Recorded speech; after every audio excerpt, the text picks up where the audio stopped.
कल मैं जिम में वर्कआउट कर रहा था। जो कॉलेज स्टूडेंट्स थे कुछ रैंडम वर्कआउट्स कर रहे थे।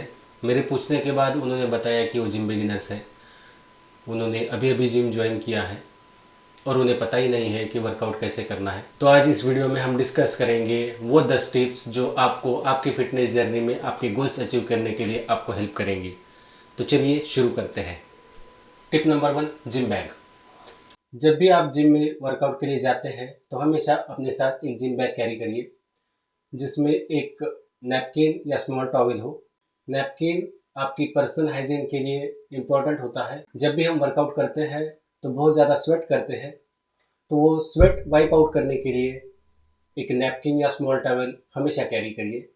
ये हमारी पर्सनल हाइजीन के लिए भी इम्पॉर्टेंट है और ये एक एटिकेट भी है। सेकंड चीज़ जो आपके बैग में होनी चाहिए वो है एक पेयर ऑफ शूज़। जब भी हम वर्कआउट के लिए जाते हैं तो एक पेयर ऑफ शूज़ हमेशा कैरी करिए। जब भी हम शूज़ बाय करते हैं तो इस बात का ध्यान रखिए कि उसका सोल हार्ड हो और वो नीचे से फ्लैट हो। चंकी सोल्स या थिक सोल्स वाले या सॉफ्ट सोल्स वाले शूज़ को अवॉइड करिए, इससे आपकी इंजरीज के चांसेस बढ़ जाते हैं। नंबर 3, हमेशा एक वाटर बॉटल कैरी करिए।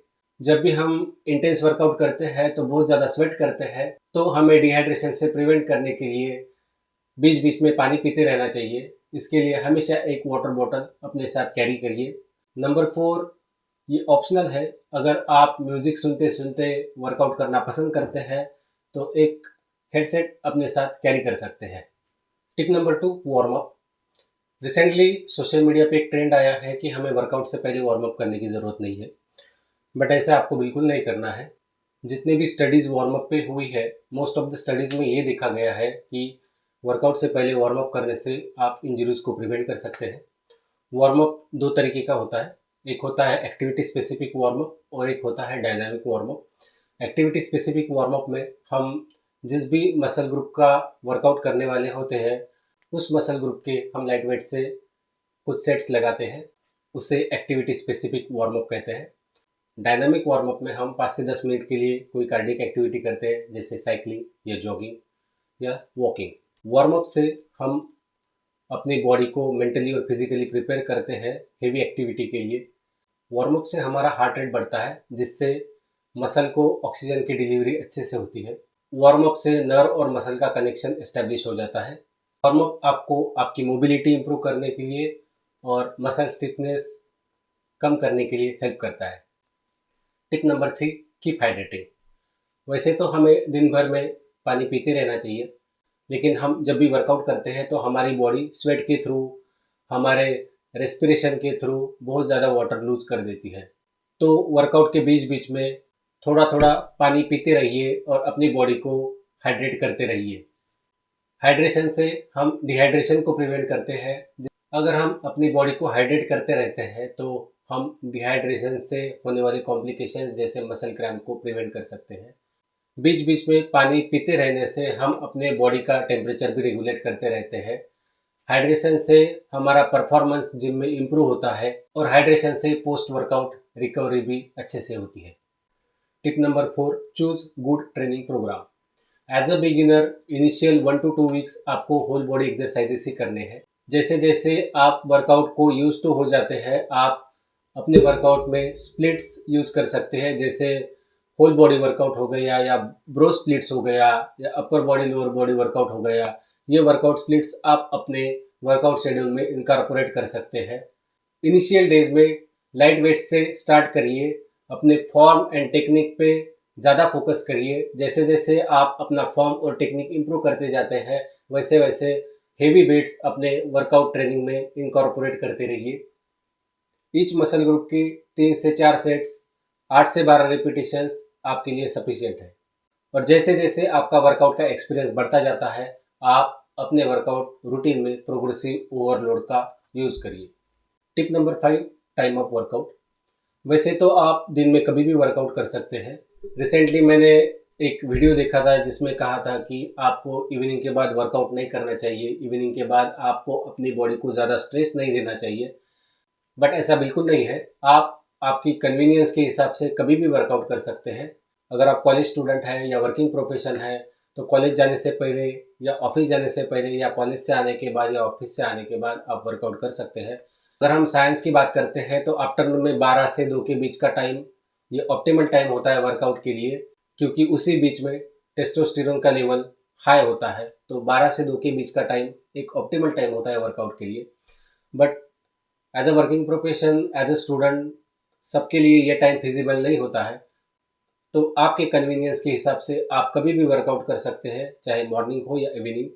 बट कोशिश करिए कि बहुत ज़्यादा लेट नाइट वर्कआउट ना करिए जिससे आपकी स्लीप हैम्पर हो। Tip number 6, cool down. Workout के बाद हम हमारी बॉडी को कूल डाउन करते हैं जिससे हमारा हार्ट रेट और हमारा ब्लड प्रेशर स्टेबलाइज हो जाता है। कूल डाउन में हम 5 से 10 मिनट का कार्डियो कर सकते हैं या फिर स्टैटिक स्ट्रेचिंग कर सकते हैं। स्टैटिक स्ट्रेचिंग में हम जिस भी मसल पार्ट का हमने वर्कआउट किया है उस मसल पार्ट को मैक्सिमली स्ट्रेच करके 15 से 20 सेकंड्स के लिए होल्ड करके रखते हैं। स्टैटिक स्ट्रेचिंग से हमारी मोबिलिटी इंप्रूव होती है, मसल सोरनेस कम हो जाता है, हमारे मसल का स्ट्रेस कम हो जाता है और मसल में रिकवरी के लिए हेल्प मिलती है। Tip number 8, nutrition. न्यूट्रिशन हमारे फिटनेस जर्नी में एक इम्पॉर्टेंट रोल प्ले करता है। न्यूट्रिशन के लिए इस बात का ध्यान रखिए कि आप एक बैलेंस डाइट ले रहे हो जिसमें adequate amount of carbohydrates, proteins और फैट्स हो और माइक्रो न्यूट्रिएंट्स भी एडिक्वेट अमाउंट में हो। हमारे गोल्स अचीव करने के लिए कोई फैंसी डाइट फॉलो करने की ज़रूरत नहीं होती है। हम अपना होम बेस्ड फूड खाकर भी एक अच्छी फिजिक डेवलप कर सकते हैं। आपको अपना कैलोरीज का इंटेक आपके गोल्स के हिसाब से रखना होता है। अगर आपका गोल मसल बिल्डिंग है तो आपको आपके TDEE यानी टोटल डेली एनर्जी एक्सपेंडिचर से 200 से 300 कैलोरी ज़्यादा खानी होती है, जिसे हम कैलोरी सरप्लस कहते हैं। और अगर आपका गोल फैट लॉस है तो आपको आपके TDEE से 200 से 300 कैलोरीज कम खानी है, जिसे हम कैलोरी डेफिसिट कहते हैं। ये चीज़ का भी अगर आप ध्यान रखते हैं इनिशियल डेज में तो आपको बहुत हेल्प मिलेगी। इस बात का ध्यान रखिए कि आप अपनी डाइट से एडिक्वेट अमाउंट ऑफ प्रोटीन ले रहे हैं, जो कि अराउंड 1 to 1.5 ग्राम्स पर केजी ऑफ बॉडी वेट होना चाहिए। अगर आप अपनी प्रोटीन का रिक्वायरमेंट अपने डाइट से पूरा नहीं कर पा रहे हैं तो आप डेफिनेटली प्रोटीन सप्लीमेंट के लिए जा सकते हैं। वर्कआउट के 1 या 2 घंटे पहले आपको प्री वर्कआउट मील लेना चाहिए जिसमें सफिशिएंट क्वांटिटी ऑफ कार्बोहाइड्रेट्स और सम अमाउंट ऑफ प्रोटीन हो, जिससे आप एनर्जेटिक फील करें वर्कआउट के वक्त। Tip number 9, patience. आपको ये पता होना चाहिए कि मसल बिल्डिंग और फैट लॉस स्लो प्रोसेसेस है, तो आपको इमीडिएटली रिजल्ट्स नहीं मिलने वाले हैं। तो शॉर्ट टर्म गोल्स के पीछे मत भागिए, लॉन्ग टर्म गोल्स रखिए।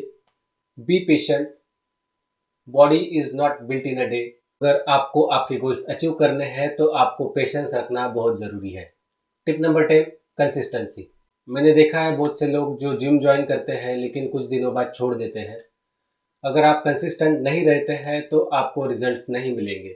Consistency is the key to success. Feel confident. अगर हम जिम में कंसिस्टेंट रहते हैं तो कुछ महीने बाद या कुछ साल बाद जब हम अपनी खुद की फिजिक देखते हैं तो खुद से इंस्पायर हो जाते हैं। तो focus on yourself and enjoy the process. So be consistent in your workout and in your nutrition. आपको डेफिनेटली रिजल्ट्स मिलेंगे। आशा करता हूँ कि आपको ये वीडियो अच्छी लगी होगी। अगर मैंने कोई पॉइंट्स मिस कर दिए होंगे तो आप मुझे कमेंट सेक्शन में बताइए। ऐसे ही इंफॉर्मेटिव वीडियोस के लिए देखते रहिए डॉक्टर स्क्वाड।